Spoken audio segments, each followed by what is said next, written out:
We all want to be creative, and in this video I'm going to break down 10 principles and strategies that if you can focus on these, you will start not just building but revealing your own creative capacity and building that creative courage so that you can take on the world and solve interesting problems. So stick with me, we're going to deep dive into the 10 principles of Educated by Design starting right now.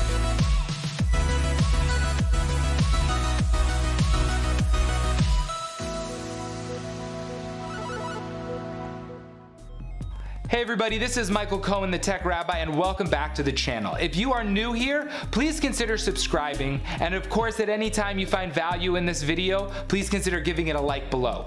We talk about a lot of things on this channel. We talk about technology, ways to use technology to get things done. We talk a lot about design, and I think that that falls under this doing part of creativity that sometimes gets lost in the true definition of what creativity is, and it is the thought process that goes into coming up with solutions to solve the problems that you face. And so this can manifest in so many different ways besides creating art or creating design, creating media. It's about that way that you think, that you start to do, and right now we are going to get into the principles of Educated by Design. The book that I published, link in the description below for you to get a copy, as well as the study guide. Now, it's not a study guide like it's a test. It's a study guide that's gonna help you dig deeper and to just be a little bit more conscious of not just my thought process, but actually the thought process of about 45 people that helped me peer review this after they read the book. So let's get going. The mindset piece. This is like a huge obstacle for people. So the first principle is really the hardest one,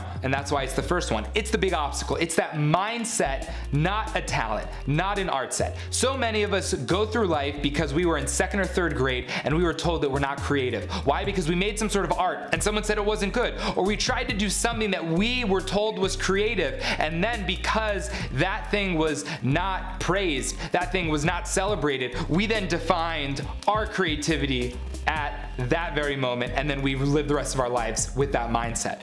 So I think that's what's really important, is to understand that creativity manifests in a lot of different things. First is observation. How do you look at the world? Are you paying attention to the details around you? Are you looking for the things that others don't notice? Because if you start to, you're gonna really see that your idea generation is going to probably double, if not triple, by just always looking for things around you, whether it is in the world as you're taking a walk, whether it's when you're reading a book or watching a movie, or whatever it is that you're engaged in that other people are engaged in.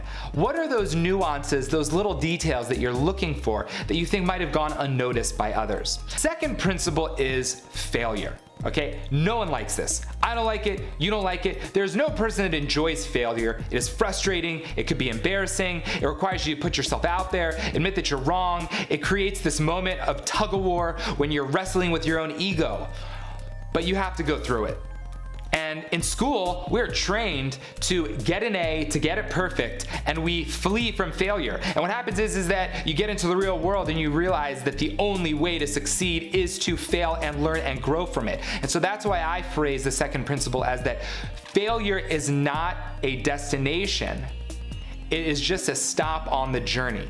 And I think it's important for us to see that. There's a bigger picture. If you fail a test, that is an end game. That's a destination failure. That's no good.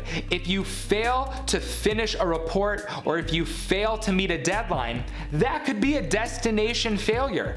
And short term, it might be painful and frustrating, but if you're looking at the big picture, you're looking at the long term, that is how you're gonna start to succeed. And that fear of failure actually can prevent us from starting in the first place. So you have to work on that process of not just embracing failure, which is, there's a cool acronym, FAIL, first attempt in learning. And I saw a lot of people sharing that, and it was a little bit like, there's something missing, right? First attempt in learning, but well, what happens if you just keep trying it over and over again and it just still isn't working? So I realized, what's the key to overcoming failure and growing? It is learning from it through reflection. And I actually saw failure is first attempt in learning unless reflection exists. And I was like, cool, I just potentially made up an acronym, deep meaning from the word failure. And I was pretty excited about that. Number 3 is empathy inspires creativity. I cannot stress this enough. If you lack empathy, if you lack the ability to understand the vantage point and reality and the struggles and the limitations of other people, not how they feel, but their entire microcosm of their life and their reality. If you can't shift your way of thinking to understand and connect with them, you're not gonna really succeed in anything creative, because creativity isn't just about yourself, it's about how you interface and interact and connect with other people. So you really need to build that empathy muscle inside of you. I would say forget creativity. That is just like, you could create an entire video. Oh, I think I did. You can check out that eye above. The incredible importance, the mission critical levels of having a strong empathy in your life, having a strong awareness of empathy in your life. 3 of the 10 principles of creativity. Creativity is vested inside of us. It's in our soul, and we all have creative abilities, incredible creative abilities. What we need is the creative courage, the creative confidence, that ability to just do, just try and fail and grow and evolve and collaborate and have empathy and use technology. And then we reveal that creativity that we had all along. So hopefully you're prepared, you're psyched to build your creative capacity. Let me know on social media how the journey goes using the hashtag #EducatedByDesign. Until next time, thanks for watching.